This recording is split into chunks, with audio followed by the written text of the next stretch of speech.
sms-inbox. Kære grønspætterbog, hvad er den gyldne regel for kravers skrig? Er der forskel? Altså, som kraverne kan høre, men ikke menneskene kan. Og hvorfor skriger de? Jeg har lige set en kæmpe flok. Det var sgu næsten uhyggeligt. Tænk på Alfred Hitchcocks Fuglene. Hilsen ordkløveren. Bjarne Frost, velkommen til. Tak for det. Du er kravejæger, Bjarne. Har du styr på, hvor mange kraver du egentlig har skudt igennem din karriere som kravejæger? Ja, det har jeg, for jeg fører en jagtjournal hver dag. Jeg har skudt over 35.000. Det er mange kraver. På hvor mange år, Bjarne? Jamen, det er jo 50 år. Wow. 52 år, faktisk. 52 år. Hold da op. Ja. Og det er okay, det er immer væk mange kraver. Så har du da også styr på det her, Bjarne. Er der forskel på kravers skrig? Ja, det er der. Altså, der er jo en englænder, der hedder Coombs, der har forsket i kravers skrig og deres positurer, som de står på, og der er meget stor forskel. Men som jæger, der er der jo tre forskellige skrig, som man skal være opmærksom på. Det er det, de bruger om morgenen, når de flyver ud derfra, hvor de sover.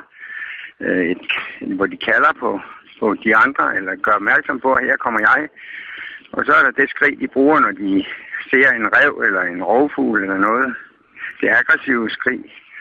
Og så er der endelig det skrig, de bruger om sommeren, når de sidder stille op i træerne og venter på de andre fugle. Det er sådan et skrig, der kommer en gang hvert andet minut, ganske sagte. Bjarne, har du så godt... Altså, kan du de her skrig? Det kan jeg. Må vi ikke lige høre de tre forskellige skrig? Jo, det må du godt. Altså, det skrig, de bruger om morgenen, når de flyver fra deres soveplads, det lyder sådan her.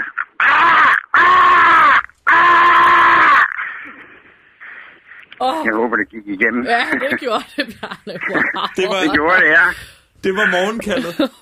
Det var morgenkaldet, ja. Og så er der det der aggressiv. Der er meget mere power på, så hvis det var højt det her, så bliver det andet endnu højere. Men der sætter de altså bare mere power på for at hidkalde de andre, så de kan angribe den ræv eller den rovfugl, som de ser. Vil du gerne høre det? Ja, vi vil da høre det.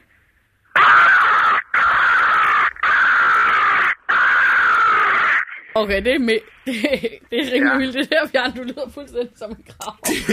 Det er helt vanvittigt, det der. Og så er der det sidste skrig, som var... Ja, det er sådan ganske sagt, det der. Og det er sådan en gang hver anden minut. Så kommer sådan en lille skrig for at gøre opmærksom på, hvor de sidder. Bjarne, må lige høre noget.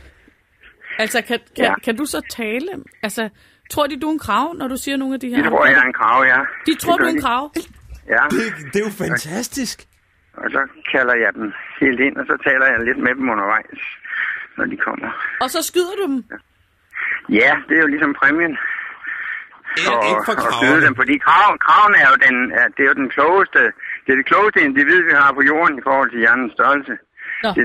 Det er ikke den eneste, men næsten den eneste fugl, der kan bruge redskaber, når den skal skaffe føde. Altså, hvordan der er mange forsøg med kraver. Jamen, det gør den jo med et stykke ståltråd, som den kan bukke og få ned i en flaske og så videre. Det har man jo forsket meget i. Hold da op, det vidste jeg faktisk ikke. Den har jo også specialiseret sig i blandt andet med nødder. Den spiser jo, hvad der er der, hvor den lever, og den er udbredt over det meste af jorden. Men hvorfor skyder du den så, Bjarne? Jamen, det er jo naturpleje. Altså, markvilde i Danmark, de har trange kår, det er blandt andet fordi, at prædatorerne, de tager deres æg og deres unger. Harens killinger bliver taget af ræve og først og fremmest af kraver og sølvmår. Prædatorer, det er eddermame. Det er sejt. Det er dem, der spiser de andre. Ja. Men det er jo sådan, at kraven fra den bliver udruet, og så til den er voksen, der går 25 dage. Og på de 25 dage, der skal den altså udvikle sig fuldt ud.